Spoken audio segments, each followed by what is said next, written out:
Who needs an alpha wide receiver one on their team in 2026? The offseason is rolling around, so now it's time to figure out which NFL teams need to make some big money moves. Some of these teams have the franchise quarterback. Some of these teams don't have the franchise quarterback. But all 10 of these teams either don't have an alpha wide receiver one, or they have one currently, but he may need to be replaced soon. Now, I'm not saying all of these teams are gonna get one, but I am saying all of these teams are gonna need one. So let's get started. Also, I originally had the Bills at number 1 for this video, but since I was lazy and didn't get this video out until Friday, they traded for DJ Moore, so sayonara, fellas. But at number 1 now, the New England Patriots. While I was writing this, the Patriots released Stefon Diggs, which will give him time to write clapbacks to Cardi B's concert roasts of him. Their need for a wide receiver went from pretty necessary to diabolically urgent. The Patriots are fresh off of a Super Bowl loss that was about as fun for them as any comment section debate about Bad Bunny's halftime show. Drake May was deeply exposed by Seattle's elite defense, and now without Diggs, they absolutely need that top guy. There are going to be plenty of AJ Brown trade rumors as a way to get us to pass time during the offseason, so be ready for that. New England appears to be right at the top of that list, especially since he and Mike Vrabel share a common bond of being let go by the Titans without having done anything wrong. The Pats will be vying for a top target, and New England is a pretty desirable spot for AJ Brown. Now, what's the antithesis of a desirable spot? Oh, there it is. The Cleveland Browns. Gross. They had a great rookie class in 2025, and now they need another one to help them rebuild. They're going to need that big-time receiver like they've had in the past. You know, guys like Braylon Edwards, Muhammad Massaquoi, Corey Coleman, studs. In 2025, the Browns had the worst passer rating in the NFL, and they need someone that insert scapegoat here can chuck passes to in training camp highlight reels. This team needs a lot fixed, particularly on the offensive side of the ball. Their consistency was atrocious, and their passing game left a lot to be desired, which is concerning, honestly, because the last thing Deshaun Watson needs is a lot of desire. This offseason, they are in the running to land Carnell Tate, who honestly has the most wide receiver one name I've ever heard, but in reality, as long as someone can take targets away from Jerry Jeudy, that's all Browns fans could ask for. At number 3, the Tennessee Titans. Speaking of teams in the running for Carnell Tate, the Tennessee Titans, who are in desperate need of help for Cam Ward. The Titans have tried to replace AJ Brown, and they just haven't been able to. The Traylon Burks experiment was about as fun as watching Will Levis throw a pick six that looks suspiciously like a fumble six. For a while, I thought Burks was AJ Brown. Tennessee is desperate for a new offensive identity with Cam Ward. They had the 3rd fewest passing yards and the 3rd fewest yards per pass attempt,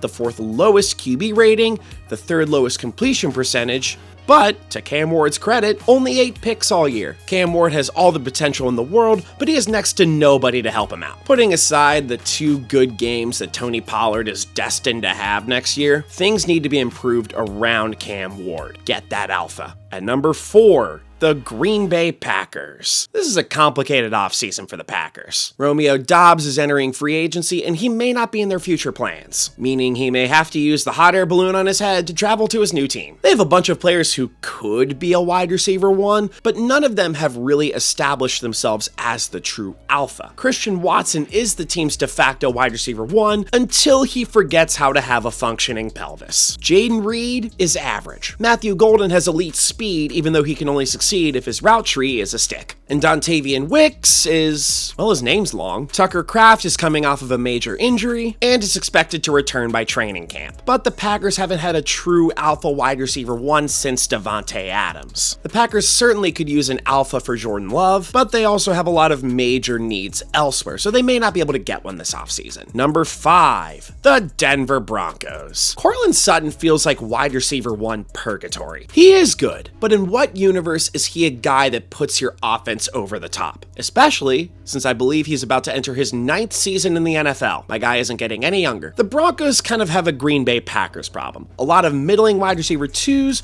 with no real leader of the pack. A lack of elite skill players was a problem in Denver last season, but their suffocating defense and competent QB play kept them alive. They still need an alpha wide receiver just like they needed last season. They passed on one in the draft last year in favor of Jahdae Barron, who really had a below average rookie season. season. There's still time for him to develop, but it's a new offseason. Could Mackay, Smizing Eyes Lemon fall into their laps? Could they opt for Kenyon Sadiq at tight end, who will help them light the fuse that launches Evan Ingram into the sun? There's so many options. But before I go any further, if you like what we've seen so far, click the like button and subscribe to the channel. We have a lot of long-form content coming up this offseason.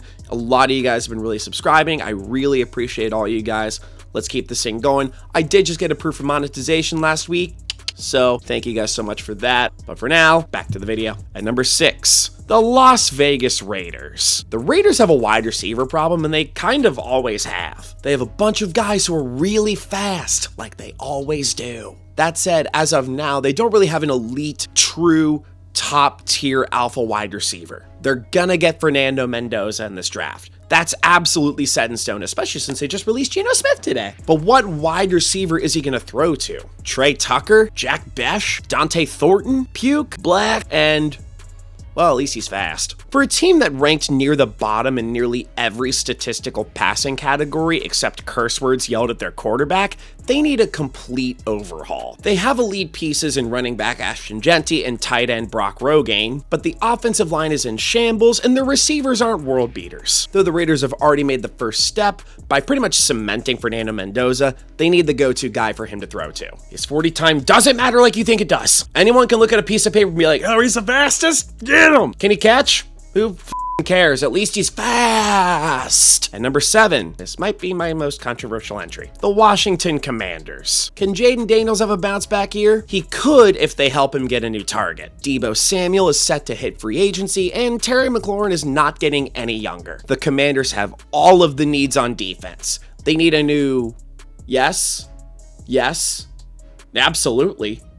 Oh God, please. However, it would be irresponsible of them to roll into this next season with the offense that they currently have. They just have a whole lot they need to fix. It's almost as if the ghost of Dan Snyder came back into the front office and put a hex on everyone who didn't harass a cheerleader that day. This situation is going to be the hardest to predict in terms of how they get that alpha receiver. Yes, they have a guy named McCaffrey, and yes, they have a former Titans receiver. That said, I'm only putting them on this list because of the uncertainty with Terry McLaurin and how much longer he'll last. Receiver isn't necessarily priority number 1, especially with their dog shit defense last year, but it at least deserves to be mentioned. At number 8, the Kansas City Chiefs. A reunion with Tyreek Hill is very much in the cards, which would be nice since Rashee Rice can't stop getting red cards. This team needs all the help it can get at receiver, and help that isn't from the clearance racket TJ Maxx. Last year, the Chiefs had an 86.5 passer rating, which was the 7th lowest in the NFL. Yes, I know they had Chris Archduke Ferdinand for a few games, but my point stands. The Chiefs are currently in limbo, and Patrick Mahomes is the primary player keeping this offense afloat. They did free up cap space by releasing Jawan Taylor before the league year started, which allowed Taylor to leave the Chiefs with one final false start. A reunion with their former legendary speedster is entirely possible, but even if that comes to fruition, he won't be the player he was at his peak. Plus, one of the tipping points for aspiring Chiefs receivers is, hey, you don't have to go against Trent McDuffie in practice anymore, who, by the way, was one of the players the Chiefs picked with one of their draft picks they got in exchange for Tyreek Hill. And speaking of Tyreek Hill, at number 9, the Miami Dolphins. Jalen Waddle is on this team. I know he's out there on the field being pretty good. Unfortunately, these are your Miami Dolphins, and they're in a tough situation where they really need all the help they can get, and they really have a tall order of business ahead of them. With them getting rid of Tyreek Hill and Bradley Chubb, among others, salary has now been fully dumped, and they're back to square one. They have the option of promoting Jalen Waddle to the top of the depth chart, but Hill and Waddle together at their peak were impeccable. They made that guy look competent. Getting a top-tier player to replace Tyreek Hill would be a smart move, especially if that player doesn't have any pending assault cases to tend to. And at number 10, the San Francisco 49ers.